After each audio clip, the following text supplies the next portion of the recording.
Le repas du Seigneur, c'est l'endroit où nous nous rappelons que Jésus-Christ est mort, enterré, ressuscité et monté au ciel.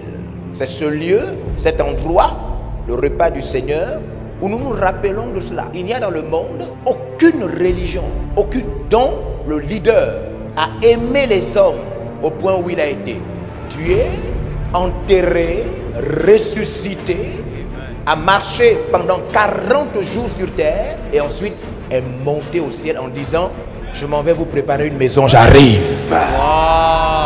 Amen. Ça n'existe nulle part, nulle part.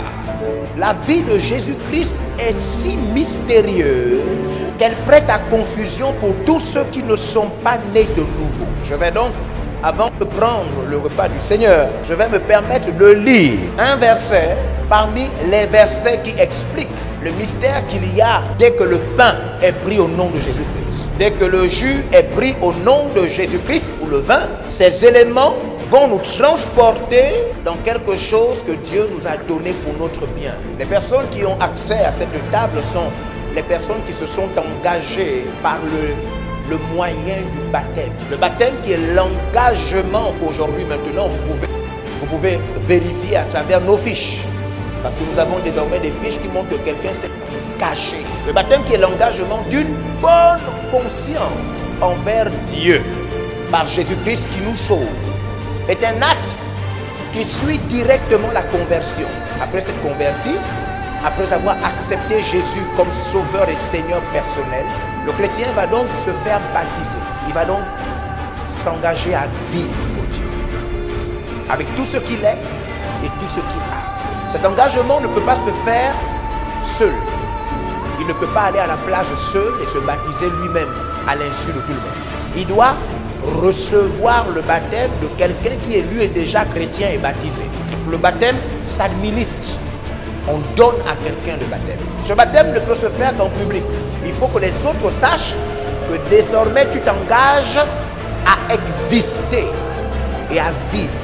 Après avoir pris ce baptême public qui doit être donné par quelqu'un d'autre, reconnu par l'Église, celui-ci maintenant peut donc s'asseoir, sinon communier avec l'Église. Dans l'histoire de l'Église, les non-baptisés ne sont pas chrétiens. C'est-à-dire, même s'ils sont chrétiens, mais l'Église ne les reconnaît pas chrétiens. Parce que on est chrétien devant Dieu, on est aussi chrétien devant son Église. Il est écrit que l'enfant croissait et se développait devant Dieu et devant les hommes. Il est dit que le jeune Samuel était agréable à Dieu et aux hommes. Donc quand vous n'êtes pas normalement baptisé et que vous avez la possibilité de vous faire baptiser et que vous ne vous faites pas baptiser, c'est un péché. Car celui qui sait faire le bien mais qui ne le fait pas, pêche. C'est ce que le livre de Jacques nous enseigne. Donc le baptême est très important. Le baptême nous met en sécurité devant vous. Quand vous êtes baptisé, nous savons que vous êtes engagé. Quand vous n'êtes pas baptisé, nous devons avoir peur de vous. Parce que ça veut dire que vous pouvez demain après-demain ne plus être chrétien ou encore renier la foi. Je vais terminer avec cela avant de lire mon texte. Le baptême est un engagement valide tant qu'il y a engagement continu. Si je suis engagé pour ne plus être engagé demain, alors je ne m'étais jamais engagé. Celui qui se fait baptiser et qui demain retourne dans le monde, consulter les marabouts et les ngangas, vivre dans la pornographie, aller danser au couloir de la mort, il n'est plus baptisé. Dès que je me baptise, c'est que je m'engage à me séparer du monde pour exister pour Christ. Dès que je renie mon baptême, je ne suis plus baptisé. C'est pourquoi, n'ayez pas peur, il n'y aura aucun baptisé en enfer.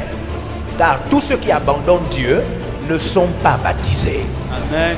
Le baptême n'est valable que tant que tu restes chrétien. Si tu as été baptisé il y a 5 ans, et après ton baptême, tu as fait 4 ans sans être chrétien, et puis tu es revenu la 6e année, tu n'es pas baptisé. Baptême n'est baptême que pour celui qui est chrétien. Parce que si toi tu es baptisé, ça veut dire que Satan est baptisé. Parce que Satan était d'abord avec Dieu. Après, il a quitté Dieu. Et Satan n'est plus sous l'onction de Dieu. Il n'est plus plongé dans la chose de Dieu. Il n'est plus baptisé.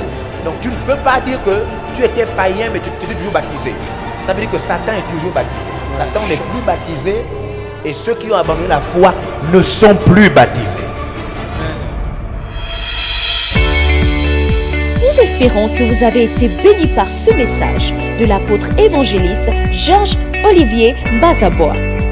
Vous pouvez permettre à d'autres personnes de jouir de cet enseignement en devenant partenaire par vos dons, dîmes et offrandes au numéro de compte inscrit. Que Dieu vous bénisse, vous qui permettez à l'évangile de se répandre par votre participation financière.